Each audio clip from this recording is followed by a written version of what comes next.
யோக அறிவியலை உலகமெங்கும் கொண்டு சென்ற நிகழ்வையும் கண்கவர் 3D ஒளிக்காட்சியாக வழங்குகிறது ஆதியோகி திவ்ய தரிசனம்.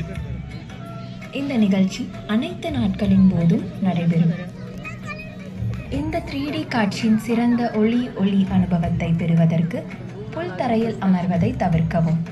சில நிமிடங்களே நடக்க இருக்கும் இந்த நிகழ்வினை அனைவரும் அமர்ந்து ரசிக்குமாறு கேட்டுக்கொள்கிறோம்.